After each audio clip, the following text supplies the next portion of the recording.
Hi, everybody. Welcome aboard. Nice to see you. Okay, good. Of course, a few announcements here at the top as well. I'm Tammy Bruce, the spokesperson. Thank you all very much for being here. This week, the Trump administration and the Department of State achieved significant milestones, advancing peace, strengthening U.S. partnerships, and realigning foreign assistance to better serve American interests. The Quad, a partnership between the United States, India, Japan, and Australia, held their foreign ministers' meeting here in Washington, D.C., right here at the State Department. These officials, representing 35% of the world's combined GDP, advanced an ambitious agenda to enhance collective security and economic resilience. Quad countries agreed to expand maritime law enforcement, cooperation across the Indo-Pacific, reinforcing their shared commitment to uphold international law and freedom of navigation. They also launched the Quad Critical Minerals Initiative, a landmark effort to diversify and secure global supply chains in strategic sectors, ensuring our economies remain resilient against coercion. I can also announce the completion of a major foreign assistance reform effort. Secretary Rubio remarked that the U.S. Agency for International Development will no longer implement foreign assistance programs going forward.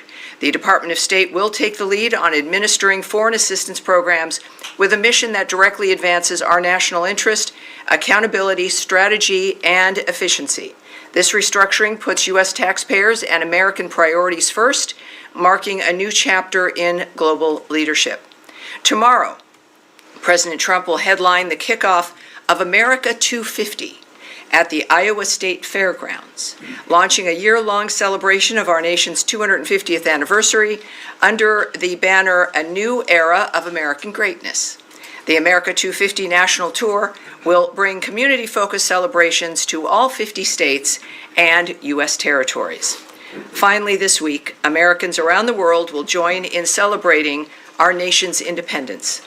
July 4th is a time to reflect on the freedoms and liberties we all cherish, and we wish everyone a safe, happy, and meaningful Independence Day. And with that, we will take your questions. The imperial we, the individual I. All right, everyone. Yes, sir, go ahead. I know, just to slip through there. Go ahead, yes, sorry, sir. just a quick question on Iran. Iran announced today that it's suspending its cooperation with the IAEA. Surprise. I would like to have your thoughts, I have comment on that. Yes. We of course, do have a little bit to say in that regard. First of all, and I want to get this correct here, it is, we'll use the word unacceptable, that Iran chose to suspend cooperation with the IAEA at a time when it has a window of opportunity to reverse course and choose a path of peace and prosperity. Iran must cooperate fully without further delay.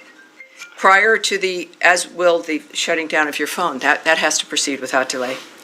Prior to the United States' successful military operation, Iran was amassing a growing stockpile of highly enriched uranium for which there was no credible peaceful purpose, and it was the only state producing highly enriched uranium up to 60% that does not have nuclear weapons. Iran must fully comply with its safeguards agreement required under the NPT, including by providing the IAEA with information required to clarify and resolve long-standing questions regarding undeclared nuclear material in Iran, as well as provide unrestricted access to its newly announced enrichment facility. We look forward to further detailed reporting from the IAEA about this. It is worth repeating, as we've made tremendous strides to this through Donald Trump's leadership, Iran cannot and will not have a nuclear weapon. The President has said this repeatedly. The Secretary of State has said this repeatedly. We have repeated it from this podium. And at this juncture here, it is, of course, again, unacceptable that Iran is choosing to suspend cooperation with the IAEA. in answering your question. Daphne, yes. Thank you. On this final ceasefire proposal for Gaza that Trump has said Israel has agreed to, does it include provisions for Israel pulling out of Gaza?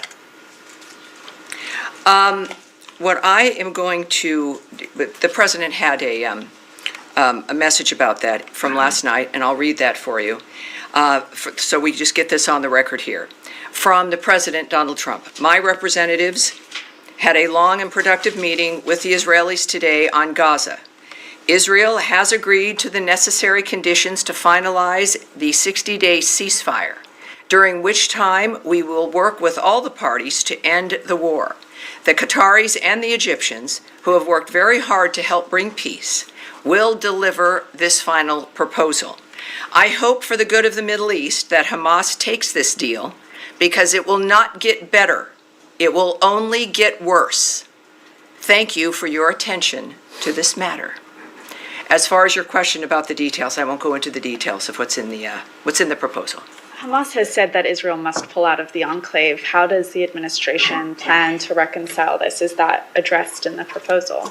I will not give you the details of the proposal, and we'll find out, but I think the president's message is clear. This is one that has to be accepted because it will only get worse if they don't.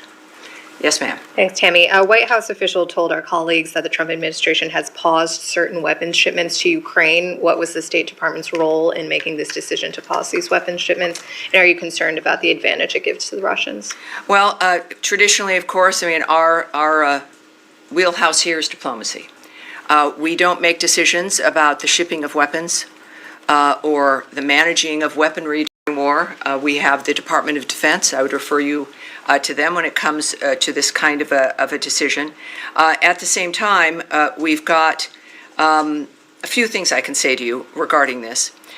It remains, as you might imagine, worth repeating, a priority of President Trump to bring the Russia-Ukraine war to an end through a durable negotiated settlement, starting with an immediate ceasefire. And, of course, just referring you to the Department of Defense for more information regarding that situation regarding weapons. Anna Kelly, a White House spokesperson, also has noted, this decision was made to put America's interests first following a DoD review of our nation's military support and assistance to other countries around the globe. The strength of the United States Armed Forces remains unquestioned. Just ask Iran. Also, from a statement by Elbridge Colby from the 2nd, which was yesterday, at the DoD, that the Department of Defense, quote, continues to provide the president with robust options to continue military aid to Ukraine. At the same time, the department is rigorously examining and adapting its approach to achieving this objective, while also preserving U.S. forces' readiness for administration's defense priorities. Can I quickly ask on GHF, the State Department announced last week that you had approved $30 million. Has any of that money been dispersed yet? And if so, how much? It has been fully approved. It has not been dispersed. There is a process, as you all might imagine, in the building regarding the dispersal of any funds. And when that happens, I will let you guys will be the first ones to know. Andrea Mitchell, yes, ma'am. I just wanted to note, before I ask my question, the passing of one of your predecessors, Richard Boucher, who served 6 secretaries of state, was an esteemed diplomat and very highly respected spokesperson for this department. Yeah.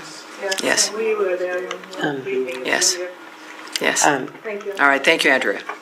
I wanted to ask you about the passing of USAID, the demise of USAID being absorbed into the State Department in a very different fashion. According to the Lancet, a highly respected British medical journal, USAID was responsible for saving 90 million lives over the course of 2 decades. American Aid was responsible for that, Andrea. I'll correct you right there. USAID was an element of the United States government dispersing taxpayer funds around the world for humanitarian aid for a variety of different projects. It was the United States government, and is, when it comes to the aid, not a department, but the nature of what this government, under various administrations, had approved. Let's keep that in mind. Can I continue? Yes, please do, but it's something worth correcting. And former President Bush, who was responsible for PEPFAR, with bipartisan majorities in Congress for years, suggested that the saving of 25 million lives from antiretroviral drugs on HIV/AIDS as well as tuberculosis is something that the USAID staff, because he sent this to the USAID staff in a video, and he said that you should be proud of it and God bless you all for what you did.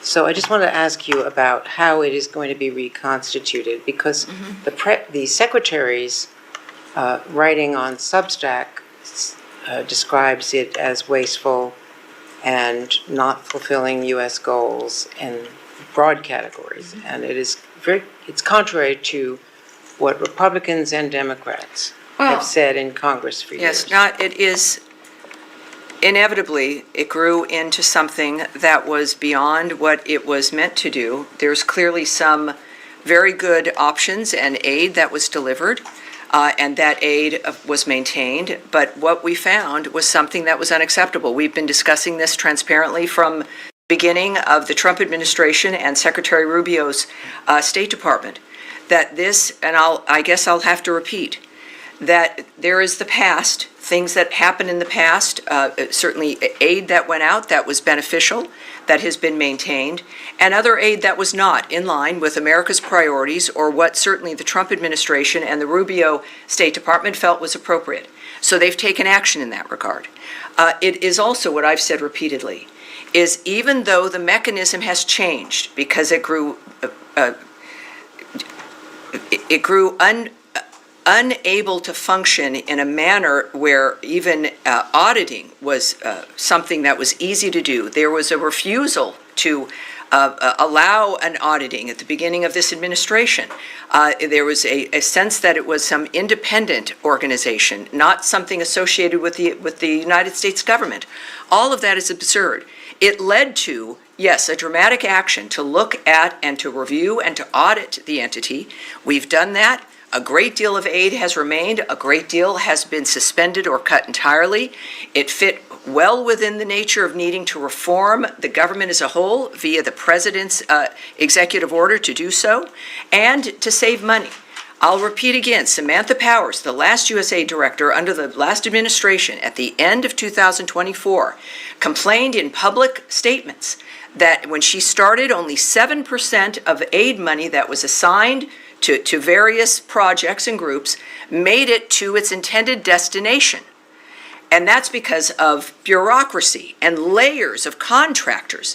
And she was proud that she got it up to 10%. All of us would agree that that's unacceptable. And that even if you do cut the amount of money that's going out, doesn't mean that the services get cut. It doesn't mean that the benefits get cut. It could in fact mean more services, more benefits with less bureaucracy, with services getting directly to the people who need it. I'll finish. You stated a number of things that I think are unfortunate, and the American people deserve to hear an answer. Because we've also described, you asked, how will this look now? With this reorganization, it fits within the framework of making sure that people assigned to those regions, and we have those, that's called bureaus here, people who are assigned to look at the nature of what's happening in a certain region of the world, they're the experts in that regard, that foreign assistance for that region will now sit with the bureau assigned to that region, as opposed to some massive bureaucracy not even housed in our building, dealing with countries and regions separately without dealing with the experts here who understand what those regions might need. It will be more efficient. It will be more effective. We are not ending foreign aid. We are making it more nimble.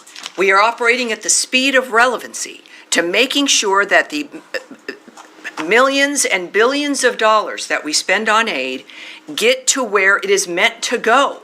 There is nothing to be proud of when 90%, according to Samantha Powers, is not even making it to the people to whom it was promised. These are promises. Donald Trump makes promises and he keeps them. Promises made, promises kept. We will be doing that also now with foreign aid, with the new structure of how this will be working. We are, of course, it is in our DNA. We exist in large part because of the nature of what America stands for, as a beacon of hope for the future for the world. We've died on that principle, we live on that principle, and we are giving foreign aid on that principle, but it will be functional, it will be auditable, we will know where it's going, and we will see results. All right, yes, sir. Thank you, Tommy. I have two questions on Ukraine. I want to press you a little bit more. I know you referred to the Defense Department. Yes. But the Ukrainians, appear to have, learned about it from the media this morning. Is there any reason behind the failure when it comes to communicating this to the Ukrainian allies? I would argue that that is not correct. Obviously, perhaps some Ukrainians heard about it in the news. Our communication lines with Ukraine have always been robust. While it was not, well, I will not discuss who delivered the news, but that is a conversation clearly that is something that occurred because of the importance of this project to the United States. We have been Ukraine's biggest supporter emotionally, militarily, financially, and there's a reason for that. At the same time, as we've also said and the President has said, and the Secretary, that we in fact have got to make sure, because we have a global front of what it matters to America, and that's why we've been asking our European partners and allies and friends to also chime in because of the nature of the fronts that we are always dealing with around the world. And that is sometimes a decision. At the same time, the DoD statement made clear that they have robust options as we continue to work to assist Ukraine when it comes to the options that they might have. That's from the DoD, and I don't doubt that. So we should, I think, be cautious about judging the nature of what has just occurred, considering our commitment that remains for the country of Ukraine. Point taken, Tammy, but the president from the get-go made it clear that his American first foreign policy objective when it comes to Russia-Ukraine war is to end the killing. And these are defensive weapons that Ukraine needs that for that very reason, to end the killing of Ukrainians by the Russians. How do you square that circle? Well, it's not, one doesn't need to complete the circle or square it. Our commitment hasn't changed. The nature of how we're able to make that commitment is going to be based on what is best for America first. It is the President's point of view, his guiding hand about the nature of what needs to occur. And it is certainly two nations at war, and America has made a huge difference in that regard, and the President still has worked to have people at the table, that this can only be solved diplomatically. That, of course, is the State Department's wheelhouse, and that's what he wants. He has made several remarks returning to this now with the Israel-Iran situation at least managed. And this is not something that the President is not addressing. It is clearly on our plate all the time. Certainly, he has specifically referred to the nature of the continued slaughter. It is unacceptable. It is a horrible dynamic, the targeting of civilian areas. The world knows this. This has been something that's been discussed. The President has expressed his fury over this issue, and that has not changed. So, again, be cautious as things move along from day to day. Yes, sir. Thank you, Tammy. Just going back to Gaza, I know you said you didn't want to go into details, but can you perhaps... You can ask. I might not answer, but Well, I'm yes. going to ask if you can perhaps speak more broadly then about what gives President Trump so much optimism that he can get a deal through within the next few days, especially given that the parties are still so far apart, with Hamas saying it wants Israeli forces out while Israel say it wants an end to Hamas. So there's just a lot of daylight still between those two. Well, parties. is there? Well, can you Well, speak more but you see, broadly we about should that? not, you're presuming a great deal, which people do have to presume, because the details of something like this, of course, do remain with the negotiating partners, the leaders of nations. What you can tend to see in the media often is just simply not true, or wishful thinking. But whatever it is, what I think we all have noticed, and this is not giving away anything, is that the Middle East changed a couple weeks ago, very dramatically. It changed forever. And the work of the President of the United States, thank God for him, is going to make sure that this is not a lost opportunity. We can say this simply by having watched him most of his adult life in some capacity, but certainly with what he's given up and sacrificed to be the leader of this country. So, the Middle East changed dramatically. This is an opportunity in the midst of this new world to make a different kind of decision. He is optimistic. The president is very honest. Sometimes he's pessimistic, and he'll let people know. Again, he's a transparent man, which sometimes can be unusual. We're not used to always hearing it, but it's extremely helpful. So while I don't know the detail of what makes him optimistic, I know to trust him. I know to not second guess him. I know that we understand that he's in the midst of something that can change every day. That's also not lost on him. But the changes that he's been able to bring about has been brought about by the power of his personality and leadership, along with the support of an American government that is in line and embraces what he wants to accomplish. I think that is why he's optimistic. It seems to be a different tone. I hope it works. Of course, again, these are all fluid situations, but he knows things that we don't. And I look forward to finding out if it's this week, if it's next week. But I'm grateful that he's the one making the decisions. Nadia. Thank you, Tammy. Just to go back to the Middle East, is the 60-day ceasefire proposal, was it the same one that Mr. Witkoff proposed to both parties, which includes releasing 10 I can't speak to that, 15? one way or the other. I won't give you details regarding that. No details at all? No, I'm sorry, I can't. Okay. Just now you just condemned the attacks on civilians in Ukraine. Of course. Yesterday there was an attack on a beach cafe in Gaza where 24 civilians were killed, including our colleagues, a female journalist was killed as well. Does the United States condemn the killing of civilians and targets? Well, we have always, one of the reasons why we do what we do is because no one wants to have civilians killed, either in a terrorist act, in war. One of the things that the President has repeated, as has Secretary Rubio, is that the carnage has to stop. We have decried the killing of civilians throughout every conflict that exists. At the same time, it's why war is hell. It's why we want something more than a ceasefire is important, but it can't be back and forth. There has to be a durable end to all of these conflicts. So we mourn like everyone. Of course, the killing of civilians, with whomever it is that's engaging in these conflicts. But that is why we're so committed to Gaza, to Israel's right to defend itself. We were as horrified by October 7th and the slaughter of those civilians. This is why it has to end. There is aggressive actions where if you're in war, or if you're defending yourself, and these are civilian areas, it's horrible enough. And it's another to deliberately target civilians for the sake of it. And those are the monsters that we are trying to stop and that the world has tried to stop for generations now. So this is why our work continues in Gaza, why the ceasefire is important, and why the end of war and the status quo that so many people have grown rich from has got to end. Saeed.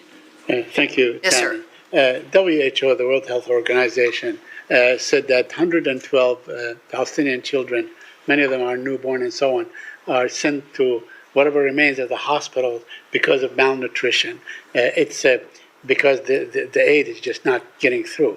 And my question to you is that basically a statement or evidence that the aid that has been going in is not enough and is not sufficient, that maybe the aid ought to be the responsibility of those who have had a great deal of experience in doing this, consistent with all the international organizations that have stated to that effect. Well, two parts I'll answer that. First of all, there's one entity that has gotten food and aid into the Gaza Strip, and that's the Gaza Humanitarian Foundation.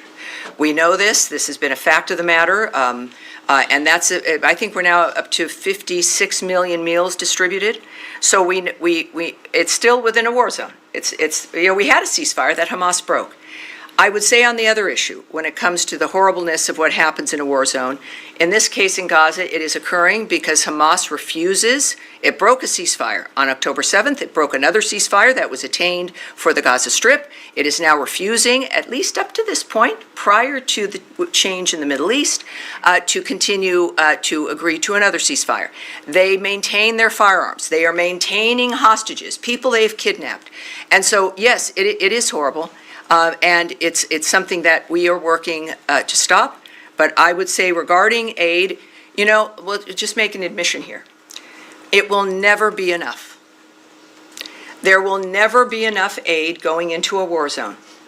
No matter how many depots the GHF, the Gaza Humanitarian Foundation, sets up, it will not be enough, because the only way you have a normal life with enough aid and enough food and being able to live your normal life is in an area that is not at war or being held hostage by a terrorist group.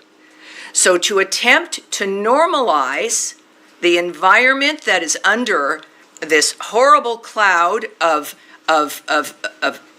terroristic monsterism, of the slaughter of innocent people, the using of people as human shields, the using of hospitals as a cover for your operations, the using of schools as a cover for your operations, it is obscene.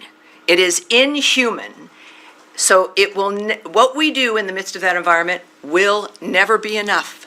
And it is a key, though, to unlocking a door, to get to a point where you can have a ceasefire, assisting those who are held hostage by the terrorists, and being able to get to a point where you actually have a ceasefire, removing those who do not abide by the ceasefire, and then begin to build a genuinely different future for the people in that area. What a concept. So we do our best. We know it will never be enough, because the situation is obscene and unusual and unnatural. But we will do it until we also then move to change that situation for the better. Back to you, and then to you, sir. Two topics, Tammy. Thanks so much. Number one, with all the developments with Iran and Syria and Gaza, it's been all quiet, thank goodness, on the Israel-Lebanon front, but still some work to do there. What are the challenges that remain at this point in disarming Hezbollah and in enforcing Resolution 1701? Well, I would direct you to the Israeli government in that regard. I think the thing that has changed the Middle East beyond, of course, the damage to the destruction, the obliteration of Iran's nuclear facilities, is the personality and power that is exhibited by Donald Trump and what he is willing to do, what the American government and military is capable of, and as a reflection of our genuine commitment for change, after exhausting all diplomatic options, is that he will do what else is necessary to achieve peace. That is something as a message to the entire Middle East, including to our allies, and to those who have stepped up as an example regarding the Gaza Strip, the regional partners there willing to step in and help make a difference for the future there. So the biggest issue, and again, for specifics, you'd have to speak to the Israeli government, but for us, we made that decision last year in November without knowing how it would need to be applied, but it's also because of the American people that we're able to send this message to the world that we are still here, we are still the team you can count on. America matters, we know it, and we're going to defend our country, which is what it needs to exist in order to have this hope for the future. All right, yes, Eric. Thank you, Tammy. Wanted to ask about, I understand the decision on which weapons to provide to Ukraine being one taken at the Pentagon, but from a diplomacy standpoint, does pausing the weapon deliveries for Ukraine make it more difficult to get Russia to come to the table in terms of a peace agreement or a ceasefire because it somehow relieves potential pressure on them?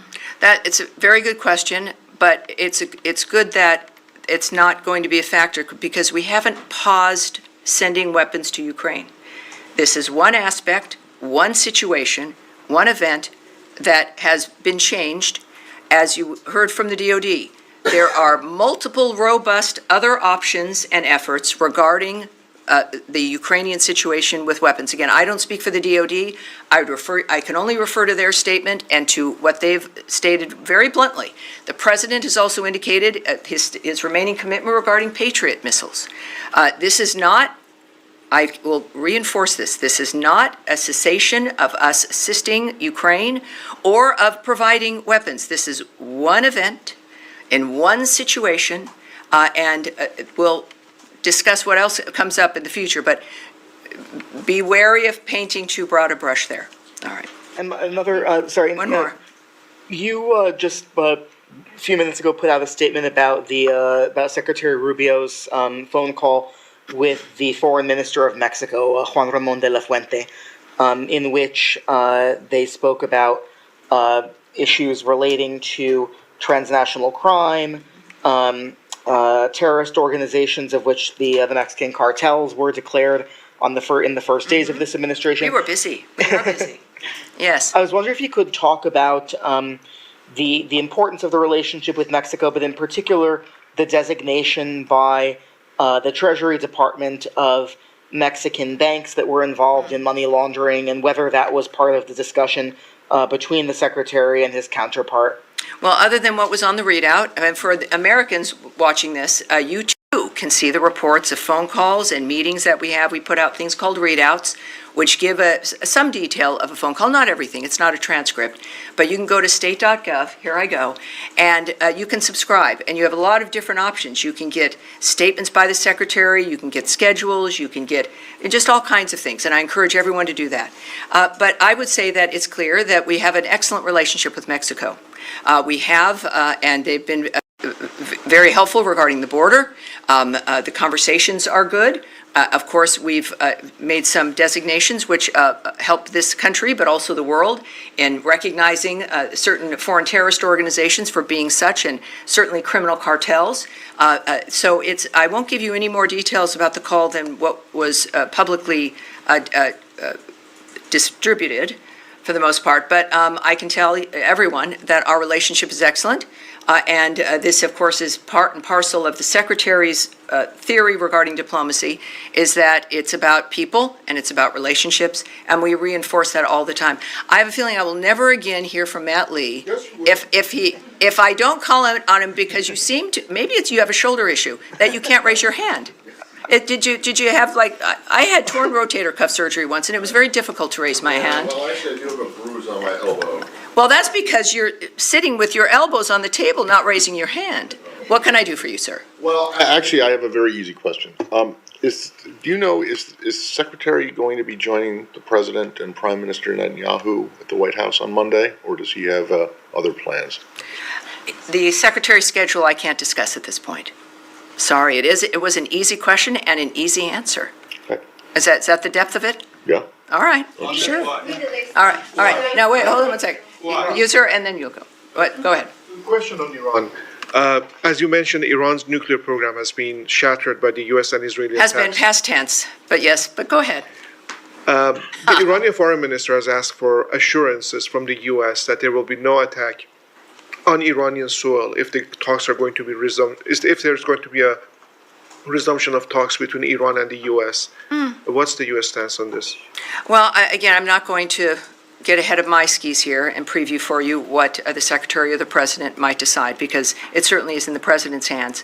You heard my remarks regarding their rejection of the IAEA and that situation, of course, that is unfortunate. And again, it's a very bad decision. So they seem to be, not surprisingly, making bad decisions. But the President, as we've seen, is also a very generous man.